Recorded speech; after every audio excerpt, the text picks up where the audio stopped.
Hello everyone. कैसे हो आप सभी? देखिए, आज हमने जो संगठनात्मक सामुदायिक संगठन की जो हमने सीरीज शुरू की है, उसमें हमारे जो है 5 लेक्चर हो चुके हैं, 5 हमारी क्लासेस हो चुकी हैं और ये 6th और लास्ट रहेगी। इसके बाद हमारा सामुदायिक संगठन जो है कंप्लीट हो जाएगा पूरी तरह से। ठीक है, तो इसमें आज हम पढ़ने वाले हैं आंतरिक गवर्नेंस, ठीक है, और मोबिलाइजेशंस। ये 2 चीज़ें हमारे पास हैं आज करने के लिए, तो इसको हम पूरी बहुत अच्छे से समझेंगे, क्योंकि मोबिलाइजेशन से बहुत सारे क्वेश्चंस आते हैं, आंतरिक गवर्नेंस से भी आते हैं, इंटरनल गवर्नेंस जिसे कहेंगे। ठीक है, तो शुरुआत हम करते हैं। ठीक है, सबसे पहले तो ये समझो आंतरिक गवर्नेंस होती क्या है, इंटरनल गवर्नेंस क्या होती है। आंतरिक गवर्नेंस का मतलब होता है संगठनात्मक या संस्थानिक स्तर पर एक संगठन या संस्था के अंदर की व्यवस्था। मतलब जो संगठन संगठनात्मक स्थानिक स्तर पर एक संगठन या संस्था के अंदर की जो व्यवस्था होती है, इंटरनल प्रबंधन, है ना, अंदर की व्यवस्था, प्रबंधन, नियंत्रण और निगरानी से जुड़ा हुआ। मीन्स किसी भी संस्था में क्या होता है, अंदर की व्यवस्था कैसी है, उसका प्रबंधन कैसा है, उसकी प्लानिंग कैसी है, उसका नियंत्रण कैसा है, ये सब जो चीज़ें होती हैं वो क्या कहलाती, आंतरिक गवर्नेंस कहलाती है।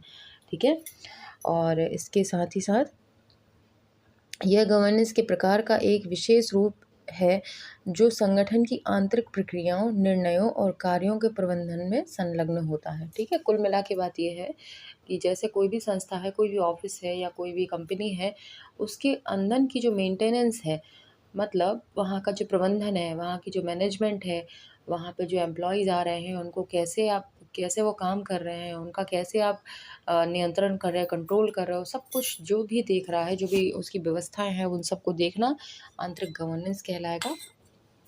ठीक है, तो हम इसके बारे में पढ़ते हैं। सबसे पहले आता है आंतरिक गवर्नेंस में कुछ मुख्य पहलुओं को ध्यान में रखा जाता है। कौन से पहलू होते हैं? वो होता है संगठनात्मक संरचना। मीन्स संगठनात्मक संरचना का मतलब होता है कि संस्था में संरचनात्मक हियरार्की और जिम्मेदारियों का स्पष्टीकरण। हियरार्की क्या है ये? शायद मिसप्रिंट हो गया, कुछ और वर्ड होगा। हियरार्की तो कुछ शब्द नहीं होता है। ठीक है, संस्था में संरचनात्मक जिम्मेदारी का स्पष्टीकरण होना चाहिए। कौन कौन से व्यक्ति किस कार्य में जिम्मेदार हैं और किस किस प्रकार के अधिकार प्राप्त हैं, इसे स्पष्टीकृत करना आंतरिक गवर्नेंस का हिस्सा है। ठीक है, सबसे पहली बात कि आंतरिक गवर्नेंस में मतलब किसी भी संस्था में कितने व्यक्ति हैं और उनका क्या क्या काम है, वो क्या क्या काम कर रहे हैं, ये सब बताना इसका हिस्सा, इसका स्पष्टीकरण इसका हिस्सा होता है। ठीक है, मतलब किसी को पता ही नहीं होगा कि मुझे करना क्या है, तो वो काम नहीं करेगा तो व्यवस्थाएं बिगड़ाएंगी तो आंतरिक गवर्नेंस ऑटोमेटिक बिगड़ जाएगी आपकी। ठीक है, तो सबसे पहला होगा कि आपको क्लियर करना होगा कौन से एम्प्लॉय का कौन सा काम है। ठीक है, अगला है दिशा निर्देशन और नीतियाँ। संस्था की दिशा और नीतियों का स्पष्टीकरण भी आंतरिक गवर्नेंस का हिस्सा है। मतलब संस्था को किस डायरेक्शन में जाना है, उसको एक्चुअल में क्या अचीव करना है, ये भी तो पता होना चाहिए। एम्प्लॉयज़ काम किए जा रहे हैं, अरे क्या काम किए जा रहे हैं, उनको करना क्या है, वहाँ कहाँ पहुँचना है उनको, उनका गोल क्या है, कंपनी का गोल क्या है, ये उनको पता होना चाहिए। ठीक है, यह संस्था के उद्देश्य और मिशन को समझने और प्रभावी रूप से प्राप्त करने में मदद करता है। ओके, नेक्स्ट है अंतर निर्णय और जिम्मेदारियों का वितरण। आंतरिक गवर्नेंस का महत्वपूर्ण हिस्सा होता है कि निर्णय कौन कैसे लेता है और कौन कौन से व्यक्ति किस कार्य में जिम्मेदार होते हैं। ठीक है, सही निर्णय लेने के लिए स्पष्ट प्रक्रियाएं और अंतर निर्णय के वितरण का मंच समर्पित किया जाता है। ठीक है, यहाँ पे पता होना चाहिए कि यहाँ पे निर्णय कौन ले रहा है, कब ले रहा है, किस कंडीशन में ले रहा है। ठीक है, और कौन कौन से व्यक्तियों पर ये कार्य निर्भर होते हैं, जिम्मेदार होते हैं, ये सब क्लियर होना चाहिए। क्लियरली अचानक से कोई निर्णय लेने की बात आ जाए तो सबको पता होना चाहिए कि आखिरी निर्णय किसका होगा, है ना। यहाँ वहाँ नहीं भागे इंसान, डायरेक्ट उस इंसान के पास पहुँचे, है ना। तो ये क्लियर होना चाहिए। इसके बाद संवैधानिक नियंत्रण और निगरानी। आंतरिक गवर्नेंस में संवैधानिक नियंत्रण और निगरानी के लिए प्रक्रियाएं और मंच स्थापित किए जाते हैं। ठीक है, संवैधानिक निर्णय और निगरानी के लिए और प्रक्रियाओं के लिए मंच स्थापित किए जाते हैं ताकि संस्था के सार्वजनिक प्रशासन में संवेदनशीलता और निष्पादन के संबंध में जवाबदेही हो सके। है ना, इसमें वही चीज़ है कि एक पर्टिकुलर प्लेटफॉर्म होना चाहिए कि कोई भी प्रॉब्लम आती है तो इंसान भाग के सबसे पहले कहाँ जाएगा। अगर डिवाइडेशन होगा, मतलब किसी को अगर कोई कौन कंट्रोल कर रहा है, कौन निगरानी कर रहा है, तो उसके लिए उसके पास एक इंसान होना चाहिए जिससे वो डायरेक्ट जाके कह सके। क्योंकि पहले कहीं जाएगा, वहाँ से कह देंगे नहीं उनके पास जाइए आप, वहाँ आपका निराकरण होगा। फिर वो वहाँ जाएगा, वो कहेगा मैं देख ही नहीं रहा हूँ, वहाँ जाना है, तो इंसान भागता रह जाएगा। क्लियर उसको पता होना चाहिए कि नियंत्रण किसके हाथ में है, कौन निगरानी कर रहा है, कौन निर्णय लेगा, सब कुछ एक्यूरेट उसको पता होना चाहिए। ठीक है, नेक्स्ट आता है हमारा आंतरिक गवर्नेंस के प्रकार। अब हम प्रकार पढ़ेंगे, आंतरिक गवर्नेंस के प्रकार क्या होते हैं। ठीक है, तो इसमें होगा सबसे पहले संस्थानिक गवर्नेंस। इसमें संस्थाओं और संगठनों के भीतर के निर्णयों की प्रक्रियाओं और संरचनाओं का विश्लेषण शामिल होता है। संस्थाओं के संगठन के भीतर का, यहाँ उच्चतम स्तर के निर्णय लेने की प्रक्रियाएं और संरचनाएं शामिल होती हैं। क्या होती हैं यहाँ पे, उच्चतम स्तर के निर्णय लिए जाते हैं। ठीक है, जो संस्थान के विभिन्न हिस्सों और स्तरों पर होती है। जो कहाँ होती है, संस्थान के विभिन्न हिस्सों और स्तर पर होती है। संस्थानिक गवर्नेंस होती है, इनमें बड़े बड़े निर्णय लिए जाते हैं।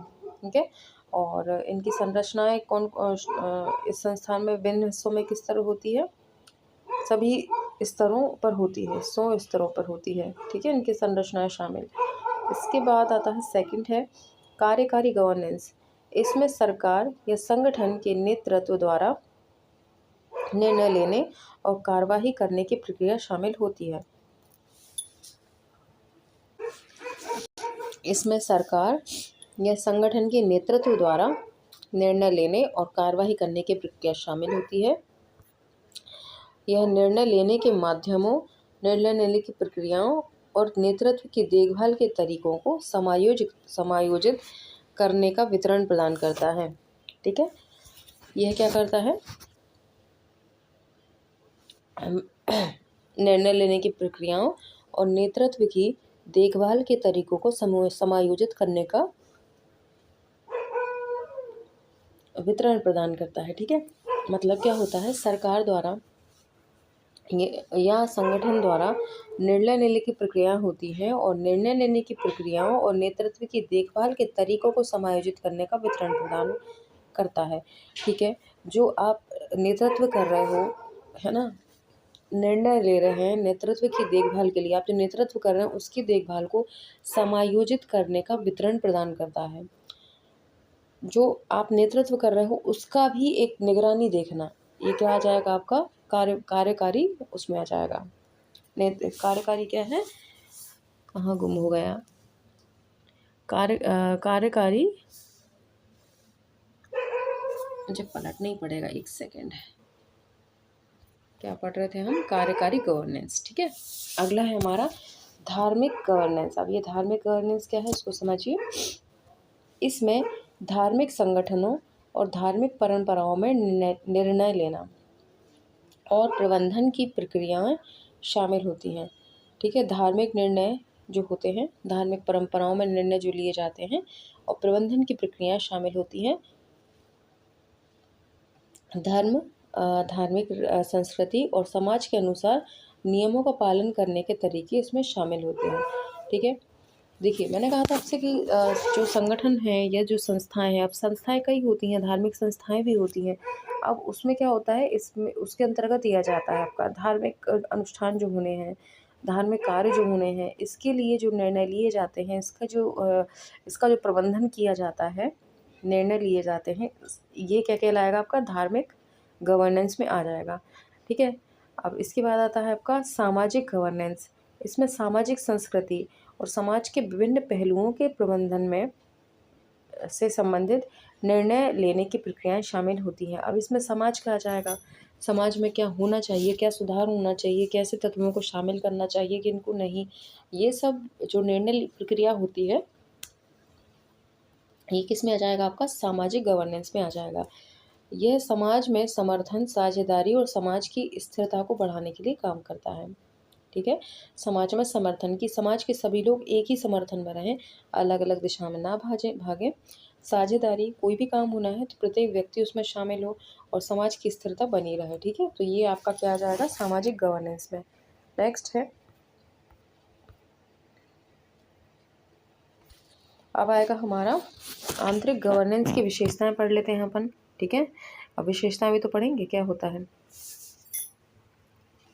देखिए, इसमें आएगा ट्रांसपेरेंसी। यह गवर्नेंस की महत्वपूर्ण विशेषता है। इसमें संगठनिक या सरकारी निर्णयों की प्रक्रियाओं, कार्यवाहियों और सूचनाओं का संवेदनशील और स्पष्ट होना समाहित होता है। इसमें क्या होता है, कार्यवाही जो प्रक्रिया जो आपने की है, कार्यवाही और सूचनाओं का संवेदनशील और स्पष्ट होना समाहित होता है, स्पष्ट होता है सब। इससे लोगों में विश्वास बढ़ता है और अन्याय या भ्रष्टाचार के मामलों में रोकथाम होती है। ठीक है, कहीं पे भी आप जैसे क्लियर है कि किसी एक पर्टिकुलर इंसान के पास जाना है, आपको कोई परेशानी है, कोई दिक्कत है, एक मंच तैयार किया हुआ है कि आपको अपनी शिकायत यहाँ पर करनी है, तो क्या होगा, बीच में जो रिश्वतखोरी चलती है कि मैं आपका काम करा दूंगा, मैं आपकी बात बड़े साहब से करा दूंगा या कुछ भी, तो आप बदले में इतना उतना कुछ दे दीजिए, इसमें क्या हो रहा है, भ्रष्टाचार की कहीं ना कहीं गुंजाइश है। लेकिन आपको क्लियर पता है कि हमको इस जगह पे जाके शिकायत करनी है, हम डायरेक्ट कर सकते हैं, तो यहाँ पे भ्रष्टाचार की कहीं ना कहीं उम्मीदें कम हो जाती हैं, है ना। तो जैसे हमारे यहाँ पे मध्य प्रदेश में क्या हो गया, सीएम हेल्पलाइन हो गई है, तो बहुत आसानी से कोई भी आम नागरिक वहाँ पे कंप्लेंट कर सकता है। अब किसी को रिश्वत देकर ऊपर तक पहुँच बनाकर शिकायत दर्ज कराने की समस्या मिट गई है। तो ये ट्रांसपेरेंसी आ गई है, तो वही इसमें बात हुई है कि ट्रांसपेरेंसी आ गई है। ठीक है, इंटरनल गवर्नेंस के कारण। आगे है जवाबदेही। यह विशेषता यह दर्शाती है कि गवर्नेंस में संलग्न व्यक्तियों या संगठनों को उनके कार्यों और निर्णयों के लिए जिम्मेदार होना चाहिए। ठीक है, जवाबदेही क्या बताती है, यह विशेषता बताती है कि गवर्नेंस में संलग्न व्यक्तियों, जो भी उसमें संलग्न हैं, इन्वॉल्व हैं, संगठनों को उनके कार्यों और निर्णयों के लिए जिम्मेदार होना चाहिए। ठीक है, यह निर्णयों के प्रभावों को समझने और अवलोकन करने में मदद करता है। ठीक है, उनके निर्णयों के प्रभावों को समझने और अवलोकन करने में हेल्प करता है और सुनिश्चित करता है कि शक्ति का प्रयोग सामाजिक लाभ के लिए हो रहा है। ठीक है, आपने किसी इंसान को पावर दे दी, अब वो इंसान उसका सही यूज़ कर रहा है या अपना पर्सनल ही कुछ स्वार्थ सिद्ध कर रहा है, ये भी तो देखना ज़रूरी है। जवाबदेही, है ना, निर्णय सौंप लेने से थोड़ी ना कुछ होता है। ठीक है, तो आपको क्या होना चाहिए कि अगर आपने किसी को रिस्पॉन्सिबिलिटी दी है, तो टाइम टाइम से उनकी निगरानी भी आपको ज़रूरी है कि क्या हो रहा है, हाँ, वो जो निर्णय ले रहे हैं वो प्रभावी हैं या नहीं है, वो लोगों के हित के लिए हैं या नहीं है, ये देखना भी ज़रूरी हो जाता है। ठीक है, अगला है संवेदनशीलता।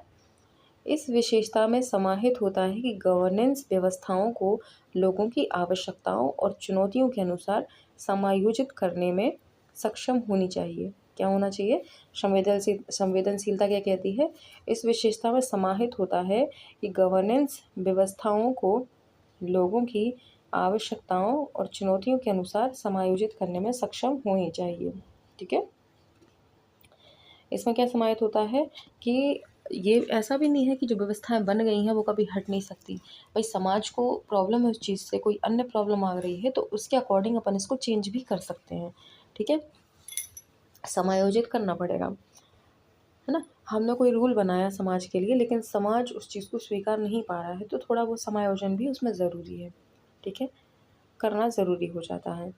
ठीक है, अब इसके बाद यह सुनिश्चित करता है कि सरकारी या स्थानिक कार्यक्रम और नीतियों का अनुकूलन लोगों की ज़रूरतों और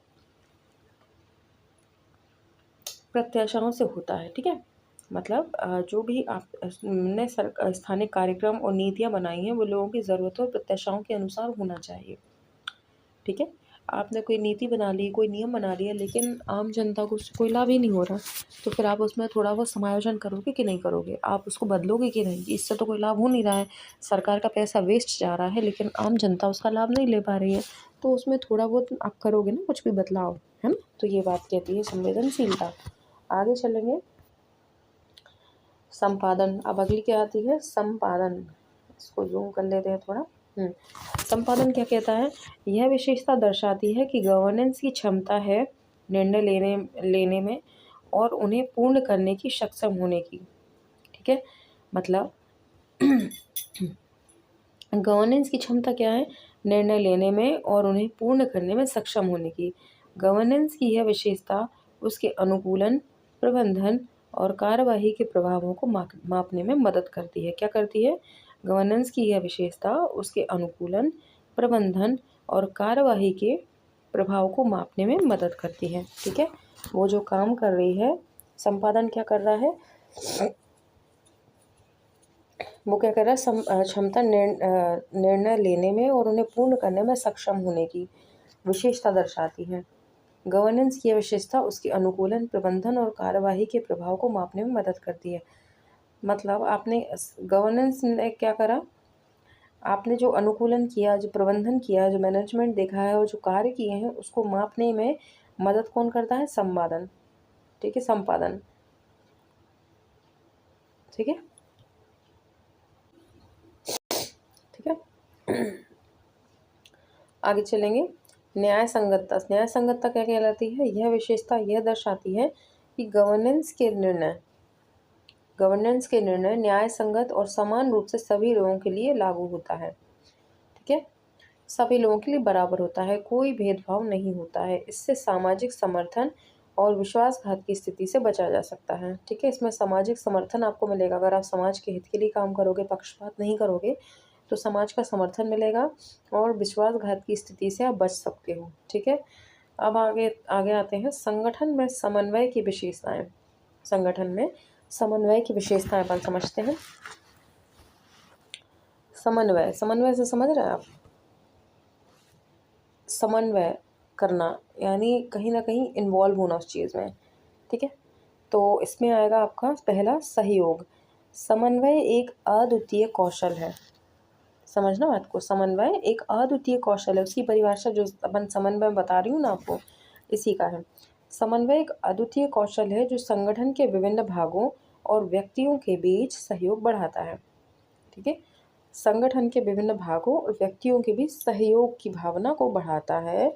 यह सहयोग अन्य लोगों के साथ काम करने के तरीके भी सिखाता है।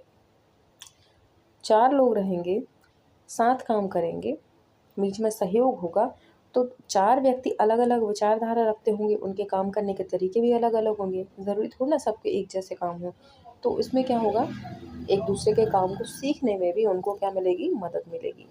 ठीक है, अगला आता है संगठनात्मक दक्षता।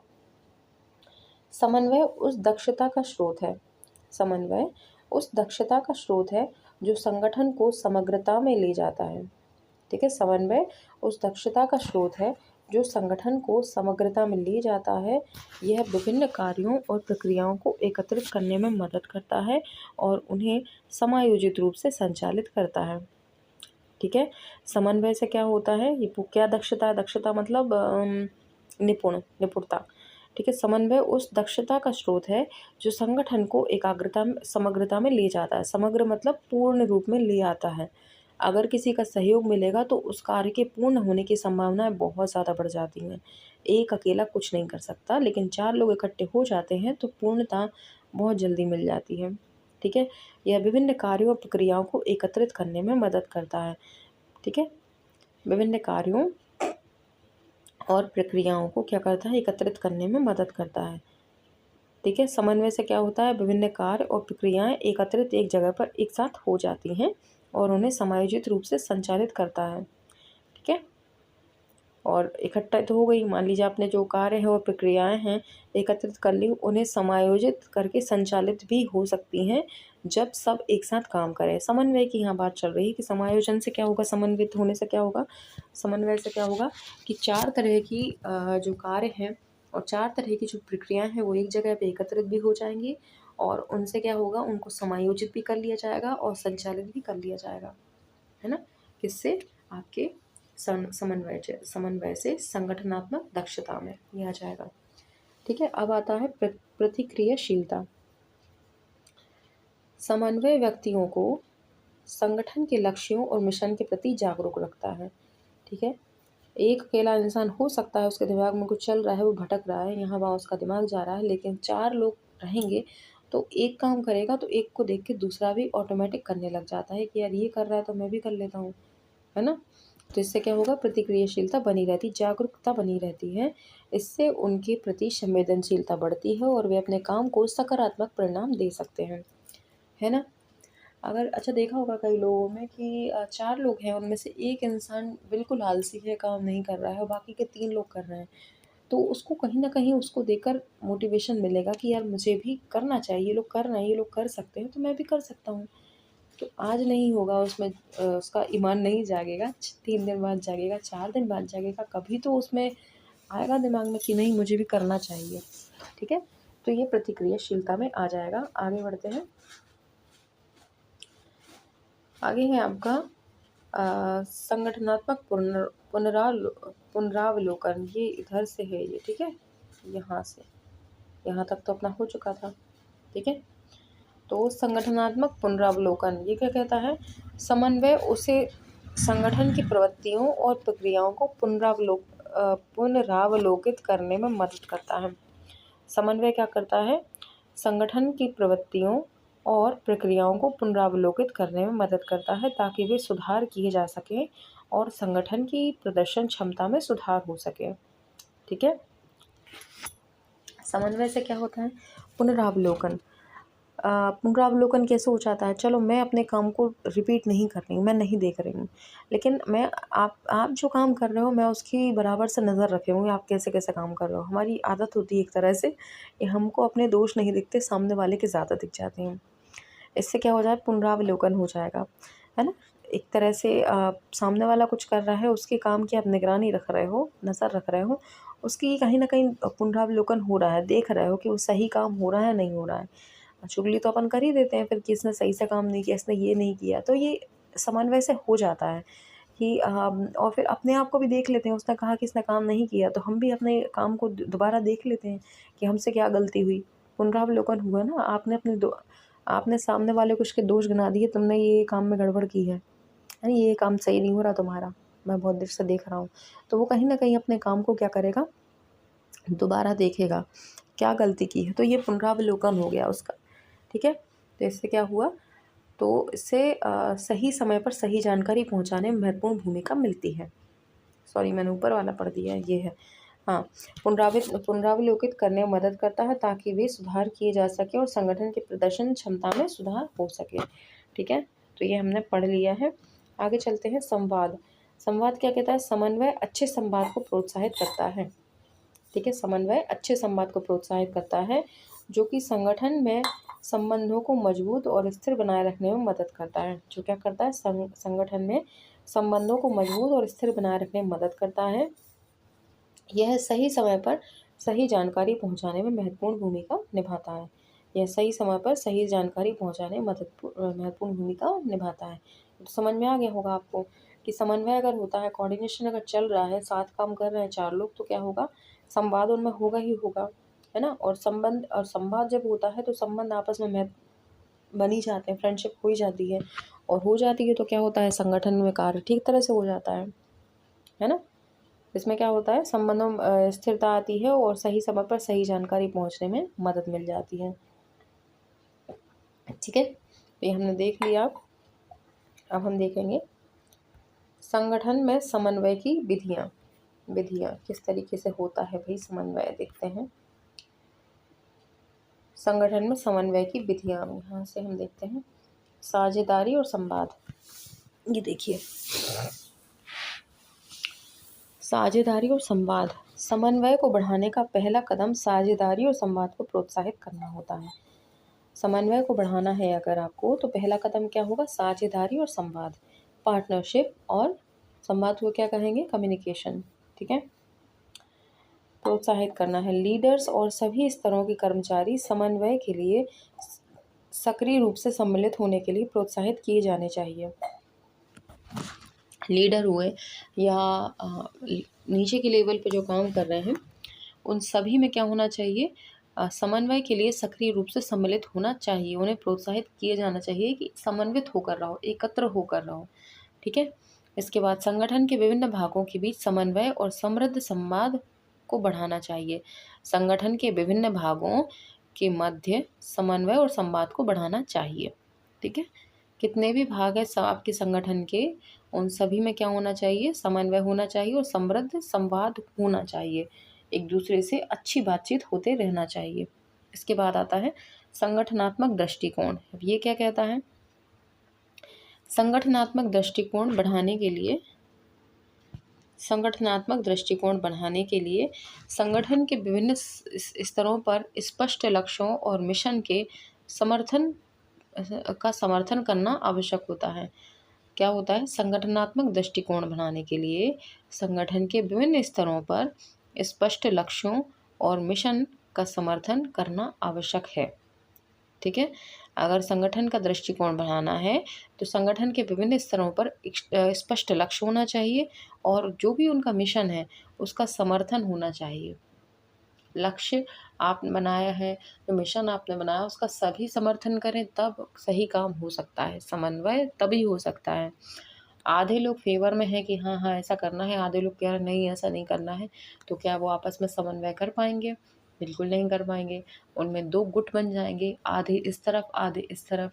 कंपनी का लक्ष्य तो वैसे ही चला गया आपका। तो क्या होना चाहिए, लक्ष्य आपका निर्धारित होना चाहिए और जो मिशन है उसमें ज़्यादा से ज़्यादा लोग क्या होना चाहिए, फेवर में होना चाहिए। ठीक है। इसके बाद सभी कर्मचारी और विभागों को इस समर्थन में सम्मिलित करना चाहिए ताकि वे अपने काम को संगठन के मुख्य उद्देश्यों के साथ मिला सकें। उनका जो काम है वो उस दिशा में हो जिससे कि उस संगठन का लक्ष्य प्राप्त होता हो। तो ये क्या कहलाएगा, संगठनात्मक दृष्टिकोण, मतलब संगठन के अनुसार दृष्टिकोण, ना कि अपने अनुसार। ठीक है। कार्य प्रक्रियाएं और स्वांग्य। संगठन के अंदर कार्य प्रक्रियाओं और स्वांग्य का समर्थन करना महत्वपूर्ण होता है।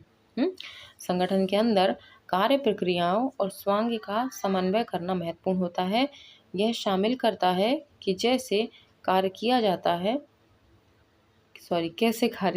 है, कौन किस प्रकार से सहयोग करेगा और कैसे निर्णय लिए जाते हैं। एक स्वांग्य प्रक्रिया समन्वय में मदद करती है कि सभी स्तरों के कर्मचारी और विभागों को अपने योगदान को संगठन के मुख्य लक्ष्यों तक पहुंचाने में मदद कर सके। ठीक है। बहुत आसान सी बात है, इसमें कोई कठिन नहीं है कि कार्य प्रक्रिया और स्वांग आपके इस तरीके के होने चाहिए कि समन्वित हो सकें और संगठन के मुख्य लक्ष्य तक पहुंचने में मदद कर सके। बस इतना सा है, उसमें कुछ स्पेशल नहीं है।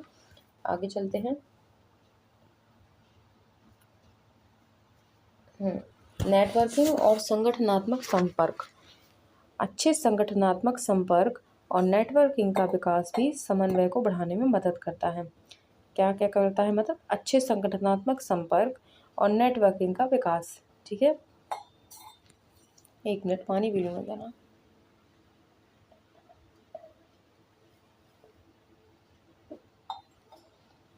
तो इसमें क्या है, अच्छे संगठनात्मक संपर्क और नेटवर्किंग का विकास भी समन्वय को बढ़ाने में मदद करता है। यह अन्य विभागों और टीमों के बीच समर्थन और समय समायोजन के लिए महत्वपूर्ण है। अब जैसे आप किसी संगठन में हैं, ठीक है, आप किसी पर्टिकुलर संस्था से कुछ कोऑर्डिनेशन करना है तो आपके पास नेटवर्क उपलब्ध होंगे तब आप ये कर सकते हो। ठीक है। और आपके पास संपर्क के साधन होने चाहिए तभी आप कर सकते हो। संगठनात्मक संपर्क और नेटवर्किंग का विकास। ठीक है। ये दोनों चीज़ें होंगी तो क्या होता है, आपको आपस में समन्वय करने में, कोऑर्डिनेशन करने में सहायता मिलती है और अन्य विभागों और टीमों के बीच समर्थन और समय समायोजन का आपको लिए महत्वपूर्ण हो जाता है। अन्य विभाग में आपका संगठन किसी एक पर्टिकुलर लक्ष्य को प्राप्त करना चाह रहा है, लेकिन उस लक्ष्य को प्राप्त करने के लिए आपको किसी अन्य विभाग की मदद की ज़रूरत है। तो आप उनसे पर्टिकुलर मिलने के लिए थोड़ी ना जाओगे। आपके संगठन में ही ऐसा कुछ होना चाहिए, संगठनात्मक संपर्क होना चाहिए और नेटवर्किंग की व्यवस्था होनी चाहिए, ताकि आप यहीं बैठे-बैठे उनसे कोऑर्डिनेट कर सकें, बाय फ़ोन के माध्यम से, फैक्स, ईमेल, किसी भी माध्यम से आप उनसे जुड़ सकें। ठीक है? तो इसमें क्या होगा, समन्वय होगा अन्य विभागों के साथ भी। खुद के विभाग अकेले के साथ नहीं, बाकी के विभाग के साथ भी, क्योंकि कभी भी किसी को किसी भी चीज़ की ज़रूरत पड़ सकती है ना? अब आता है प्रशिक्षण और विकास। समन्वय को बढ़ाने का एक अन्य महत्वपूर्ण तरीका है कर्मचारी प्रशिक्षण और विकास। ठीक है? समन्वय को बढ़ाने का एक अन्य महत्वपूर्ण तरीका क्या है? कर्मचारी प्रशिक्षण और विकास। यह सभी कर्मचारियों को संगठन के मिशन, मानव संसाधन, नीतियों और कार्य प्रक्रियाओं के बारे में समझने में मदद करता है, जिससे समन्वय में सुधार हो सके। ठीक है? तो इससे क्या होगा, आपने जो कर्मचारी हायर किए हुए हैं उनके लिए क्या करना है, कर्मचारी का प्रशिक्षण करना और उनका विकास करना। ठीक है? यह सभी कर्मचारियों को संगठन के मिशन, मानव संसाधन, नीतियों और कार्य प्रक्रियाओं के बारे में समझाने में मदद करता है। आपका संगठन क्या काम करता है, कैसे काम करता है, उसको एंड में कहाँ पहुँचना है, ये सब आप जब तक उसको ट्रेनिंग नहीं दोगे उसको नहीं समझ में आएगा। बिना ट्रेनिंग के आप किसी को हायर करोगे तो ये समझ लो आप अपना ही नुकसान करोगे, क्योंकि वो कुछ का कुछ कर देगा तो काम सुधरने की जगह आपका बिगड़ जाएगा। तो सबसे पहला काम होता है आपको कर्मचारी को ट्रेन करना कि उसको करना क्या है। ठीक है? ये आपका हो गया। आगे देखते हैं मोबिलाइजेशन। ये लास्ट बचा हुआ है हमारा मोबिलाइजेशन। ये कंप्लीट तो हमारा कंप्लीट, सब कुछ कंप्लीट, फिर हमारा संप्रेषण रह जाएगा, वो हम करेंगे फिर। ठीक है? मोबिलाइजेशन क्या कहता है? मोबिलाइजेशन एक प्रक्रिया है जिसमें लोगों को एकत्रित किया जाता है। मोबिलाइजेशन में क्या होता है, एकत्रित किया जाता है और उन्हें किसी सामाजिक, राजनीतिक या आर्थिक मुद्दे के लिए सक्रिय किया जाता है। ठीक है? क्या किया जाता है? मोबिलाइजेशन एक प्रक्रिया है जिसमें लोगों को एकत्रित किया जाता है, उन्हें किसी सामाजिक, राजनीतिक या आर्थिक मुद्दे के लिए सक्रिय किया जाता है। कोई एक मुद्दा पकड़ लीजिए, जैसे सामाजिक मुद्दा है, इसके लिए आपने 10 लोगों को एकत्रित किया, है ना? राजनीतिक है, उसके लिए आपने 10 लोगों को एकत्रित किया, आर्थिक मुद्दे हैं उनको एकत्रित किया। तो उस 10 लोगों के बीच में जो कम्युनिकेशन हो रहा है उस पर्टिकुलर टॉपिक के लिए, वो आपका मोबिलाइजेशन में आ जाएगा। यह एक सामाजिक प्रक्रिया है जो समाज में परिवर्तन लाने के लिए लोगों की शक्ति और सामर्थ्य को जगाती है। ठीक है? कोई भी प्रॉब्लम आ गई, मान लीजिए कोई भी एक मुद्दा पकड़ लीजिए आप, तो कि आपके जो समुदाय है आपका, है ना? इसमें क्या हो रहा है, चोरियाँ हो रही हैं बहुत, आए दिन किसी न किसी के घर में चोरी हो रही है। तो आपने, एक सामाजिक मुद्दा है ये, तो आपने क्या करा कि 8-10 पड़ोसियों को, जो लीडर लोग हैं, मतलब जो एक्टिव लोग हैं, उनको आपने इकट्ठा करा। ठीक है? उनने एक मुद्दा पकड़ा कि हमारे यहाँ पे चोरी बहुत ज़्यादा हो रही है। तो उन्होंने अपनी शक्तियों को जगाया, जो भी जिस लेवल पे काम कर सकता है, अपने-अपने लेवल पर उन्होंने अपनी शक्ति और सामर्थ्य को जुटाया और उस समस्या का समाधान किया। हो सकता है वो क्या करें, कैमरेज़ लगवा दें, हो सकता है कि वो कंप्लेंट करें, या हो सकता है सिक्योरिटीज़ बढ़ा दें, सिक्योरिटी गार्ड हायर कर लें। तो अपनी-अपनी शक्ति, अपनी-अपनी कैपेसिटी, अपने सामर्थ्य के अनुसार वो क्या कर रहे हैं, उस समस्या का निराकरण करेंगे, ये मोबिलाइजेशन में आ जाएगा। ठीक है? मोबिलाइजेशन के कुछ मुख्य पहलू इस प्रकार हैं। क्या पहलू हैं देख लो। समुदाय को जागरूक करना। ठीक है? समुदाय को जागरूक करना, ये आ जाएगा इसमें। मोबिलाइजेशन का पहला कदम होता है कि समुदाय के लोगों को जागरूक किया जाए और उन्हें विशेष मुद्दे या समस्याओं के बारे में संवेदनशीलता प्राप्त कराई जाए। मोबिलाइजेशन का पहला कदम क्या होगा कि समुदाय के लोगों को जागरूक किया जाए, और उन्हें विशेष मुद्दे या समस्या के बारे में संवेदनशीलता प्राप्त कराई जाए। यहाँ तक कि उनके लिए महत्वपूर्ण है कि वे उस समस्या या मुद्दे के लिए क्यों संज्ञान लें और उसके समाधान की दिशा में कैसे कदम उठाएं। आपने 4-10 लोगों को इकट्ठा कर लिया, सबसे पहले क्या होगा, उनको जागरूक करना है ना? अच्छा, हर जगह पे कोई ऐसे 1-2 लोग होते हैं जो ये सोचते हैं कि चलो ठीक है, जो हो रहा है वो हो रहा है, अब क्या कर सकते हैं, क्या ही कर सकते हैं। ये उनका फेवरेट डायलॉग होता है, अब क्या कर सकते हैं, अब ये होना था तो हो गया। जो हो रहा है वो हो गई। मतलब प्रभु भरोसे जो लोग रहते हैं तो उनको जागरूक करना कि ये हो रहा है या हो जाएगा वाली बात नहीं है। कुछ कंडीशंस हैं जिसकी वजह से ये हो रहा है तो इसको रोका जा सकता है। उनको जागरूक तो करो सबसे पहले, उनको बताओ कि जागरूक अगर जब तक आप नहीं होंगे काम ये होता रहेगा, और जिस दिन आप जागरूक हो जाओगे, एक्टिव हो जाओगे, समस्या के पीछे पड़ जाओगे तो समस्या अपने आप चली जाएगी, है ना। तो लोगों को जागरूक किया जाए और उन्हें विशेष मुद्दे समस्याओं के बारे में संवेदनशीलता प्राप्त कराई जाए, यहाँ तक कि उनके महत्वपूर्ण है कि उस समस्या या मुद्दे के लिए क्यों संज्ञान लें और उसके समाधान की दिशा में कैसे कदम उठाएं। जागरूक कर दिया, है ना।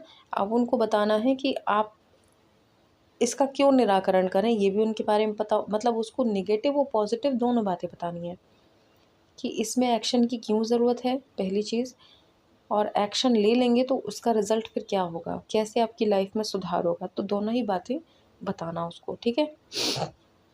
अगला है संगठन और विनियोजन। संगठन और विनियोजन। मोबिलाइजेशन में संगठन और विनियोजन का महत्वपूर्ण योगदान होता है। इससे लोगों को एकत्रित करने के लिए सामाजिक संगठनों, राजनीतिक दलों या सरकारी अधिकारियों का सहयोग लिया जाता है। क्या करना है इसमें, इसमें लोगों को एकत्रित करने के लिए सामाजिक संगठनों, राजनीतिक दलों या सरकारी अधिकारियों का सहयोग लिया जाता है, ठीक है। हर कोई किसी को बुलाने से नहीं आता है ना। मतलब जैसे आप और हम एक ही लेवल पर हैं, पड़ोसी हैं, और हमने कहा कि चलिए वहाँ पे चलना है, ऐसी समस्या है अपन को उसके लिए चलना है, लेकिन कई लोग होते हैं वो नहीं सुनते। हाँ हाँ ठीक है आ जाएंगे, हाँ हाँ कर लेंगे, लेकिन वो हाँ ही हाँ रह जाता है, आते नहीं हैं, क्योंकि वो ये सोचते हैं कि तुम होते कौन हो हमें ऑर्डर देने वाले, हमसे बोलने वाले, ये थिंकिंग उनके दिमाग में होती है। फिर इसके लिए क्या करा जाता है, कुछ अधिकारियों को, है ना, कुछ राजनीतिक दलों को, कुछ सामाजिक संगठनों को, उनको कन्विंस करने के लिए फिर लाया जाता है, ठीक है। तो सहयोग उनसे लिया जाता है कि भाई इनको समझाइए कि जब तक ये आगे नहीं आएंगे काम नहीं होने वाला है, ठीक है। विभिन्न संस्थाओं के साथ सहयोग करके लोगों की सामूहिकता बढ़ाई जा सकती है, उन्हें एकत्रित करने के लिए रणनीतियाँ बनाई जाती हैं, ठीक है। इनके सहयोग से लोगों को एकत्रित किया जाता है और फिर रणनीतियाँ बनाई जाती हैं, ओके। अगला है क्रियात्मकता और सामाजिक परिवर्तन। मोबिलाइजेशन की मुख्य उपेक्षा क्रियात्मक होती है। मोबिलाइजेशन की मुख्य उपेक्षा कैसी होती, क्रियात्मक होती है, जिसके द्वारा लोगों को किसी निश्चित कार्यवाही में सक्रिय किया जाता है। मोबिलाइजेशन की मुख्य उपेक्षा क्रियात्मक होती है, जिसके द्वारा लोगों को किसी निश्चित कार्यवाही में सक्रिय किया जाता है। इसके माध्यम से उन्हें सामाजिक परिवर्तनों के लिए प्रेरित किया जाता है, जैसे कि नैतिकता, व्यावसायिकता, राजनीतिक या सामाजिक बदलाव के लिए। इसमें क्या होगा, क्रियात्मकता, उपेक्षा क्या होती, पहली क्रियात्मकता, उनको रिजल्ट दिखाना। जब तक आप सामने वाले को रिजल्ट नहीं दिखाओगे वो नहीं आएगा। आप जैसे आपसे कोई कुछ भी कहता है कि आपको 10 बजे कहीं पे भी इकट्ठा होना है, कोई भी जो आपको चौक होते हैं हर जगह पे, किसी हर शहर में एक ना एक चौक होता है, चौराहे हो, आपसे बोल दिया वहाँ पे इकट्ठा होना है, तो आप पहला क्वेश्चन होता है क्यों होना है, क्या ये करोगे, क्यों होना है, क्यों वहाँ पे क्या हो रहा है, तो वो कहेंगे ये चीज़ हो रही है। तो आपका नेक्स्ट क्वेश्चन होगा कि इससे क्या हो जाएगा, मैं चला जाऊँगा तो हम लोग इकट्ठे होंगे, इससे होगा क्या, चलो ठीक है इसके लिए जाना है, तो इकट्ठा होने से क्या हो जाएगा हमारे, तो उनको रिजल्ट दिखाना ज़रूरी होता है, ठीक है। क्रियात्मकता और सामाजिक परिवर्तन, क्या कार्य है, इससे क्या परिवर्तन हो सकता है, हमारी समाज में क्या परिवर्तन हो सकता है, रिजल्ट दिखाना, रिजल्ट आप दिखाओगे इंसान फिर अपने आप आता है ना।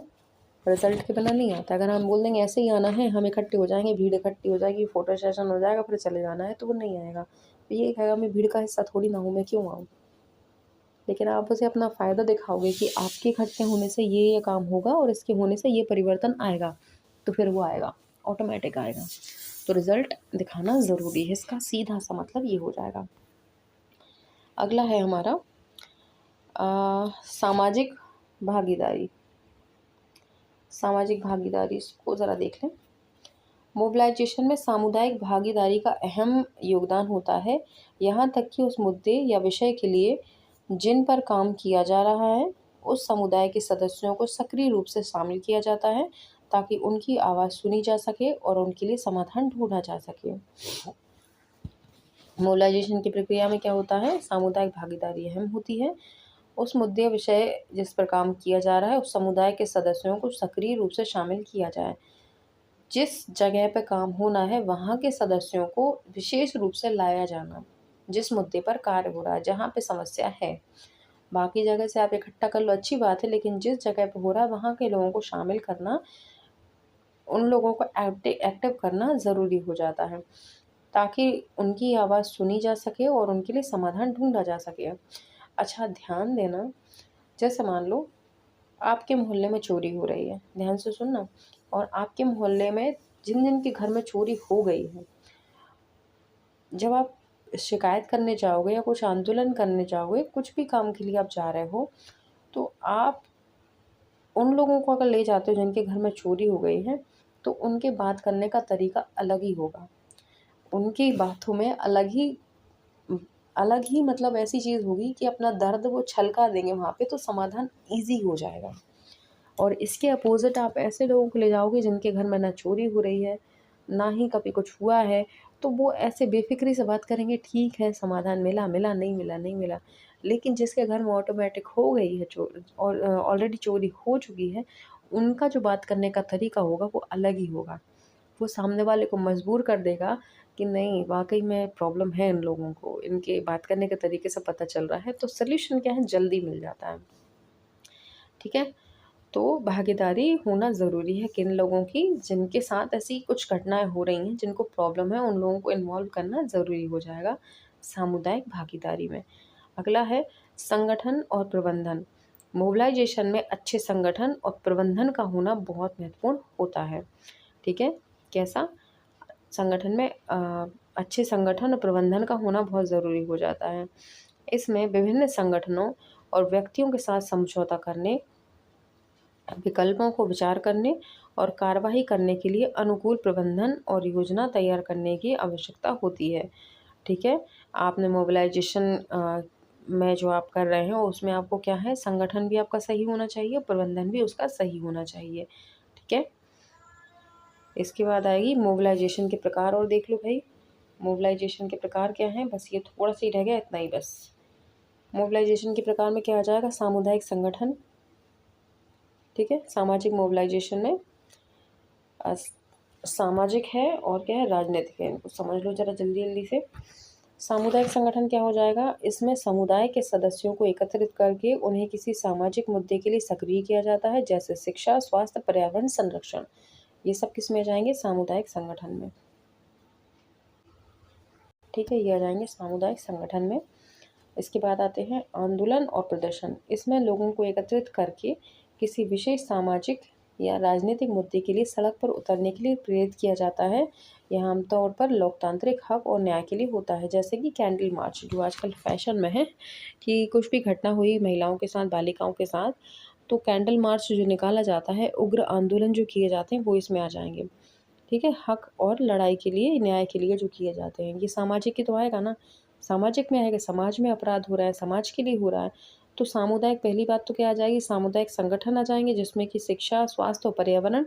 दूसरा आंदोलन और प्रदर्शन, ये दोनों ही सामाजिक कहलाएंगे। क्वेश्चन आ सकता है कि सामाजिक मोबिलाइजेशन में कौन कौन शामिल है, तो सामुदायिक संगठन और आंदोलन और प्रदर्शन, ये सामाजिक में आ जाएंगे। अगला है राजनीतिक मोबिलाइजेशन। अब इसमें क्या आएगा, मतदाता पंजीकरण।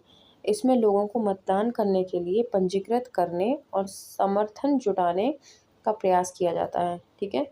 अब इसमें क्या होगा, समाज के लोग, जो देखा होगा कि पार्टियां होती हैं, जैसे भाजपा की हो गई, कांग्रेस की हो गई, तो ये क्या करेंगे, अपना एक मोबिलाइजेशन ही तो करते हैं, आपस में कनेक्ट होते हैं, जुड़ते हैं, किस लिए, कि पर्चियाँ बंटवा सकें, ज़्यादा से ज़्यादा लोगों को मतदाता सूची में जुड़वा सकें, ताकि वोटिंग हमें ज़्यादा मिल सके। तो ये क्या आ जाएगा, आपका राजनीतिक मोबिलाइजेशन में आ जाएगा, मतदाता पंजीकरण।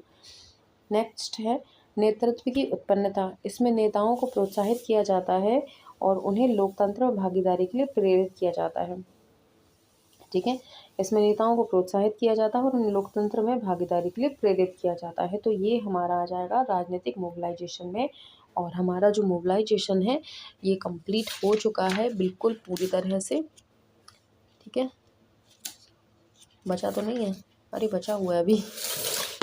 मैं सोच रही थी हो गया है, तो इसका थोड़ा सा और रह गया है। वीडियो वैसे बहुत ज़्यादा लंबी हो गई है, क्या कहते हो आप? कल कर ले क्या इसको कंप्लीट, है ना? मैंने इतने ही स्लाइड्स रखे हुए थे, इतने ही करा हुआ था। अब ये देखिए, आर्थिक मोबिलाइजेशन रह गया है, यातायात और परिवहन मोबिलाइजेशन है, संगठनात्मक मोबिलाइजेशन है, थोड़ा सा ही रह गया है। बाकी का अपन ऐसा करते हैं कि इसको कर लेते हैं और इसके साथ साथ कल इसके थोड़े से एमसीक्यू लगा लेते हैं, क्या कहते हो?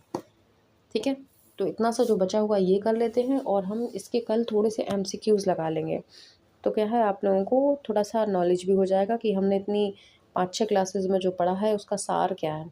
एमसीक्यू अच्छे अच्छे लगाएंगे अपन, तो आप लोगों को पढ़ने में अच्छा लगेगा। ठीक है, तो कल मिलेंगे लास्ट वीडियो में इसके बाद पक्का नहीं है फिर ख़त्म ये। ठीक है, तो ये इसमें क्या है, पेज चिपक गया था, मुझे लगा ख़त्म हो गया है, लेकिन अभी आधा पेज लगभग बचा हुआ है बुक का, आधे से ज़्यादा ही है। तो ये अपन कल करेंगे और इसके एमसीक्यू लगाएंगे। ठीक है, 45 मिनट हो चुके हैं कंप्लीट हमारे। अब हम अगले वीडियो में मिलेंगे। आप वीडियो को लाइक कर देना, शेयर कर देना, और जिन्होंने सब्सक्राइब नहीं किया वो तो कर ही लेना सब्सक्राइब। भाई ये कहने की बात तो है नहीं, आपका फ़ायदा सीधे सीधा दिख ही रहा है। अब ईज़ी लगने लगी होगी आपको मैनेजमेंट, जो शब्द तकलीफ़ देते थे वो अब समझ में आने लगे होंगे। ठीक है, और हमारी ये देखिए, बस ये जैसे ही कंप्लीट होगा हमारा जो प्रबंधन है, मैनेजमेंट, उसके बाद अपन सीडीपी की क्लास शुरू करेंगे 12 बजे से ही। तो इसको जल्दी जल्दी ख़त्म कराने में हेल्प करो, लोगों को ज़्यादा से ज़्यादा जोड़ो, फिर अपन सीडीपी स्टार्ट करेंगे। और 4 बजे की क्लास में अपनी योजनाएं वगैरह और देखते हैं, पोषण भी शुरू करने वाले हैं दिवाली के बाद, अपन देखते हैं फिर उसको भी। ओके, तो अगले वीडियो में मिलेंगे। बाय बाय तब तक के लिए।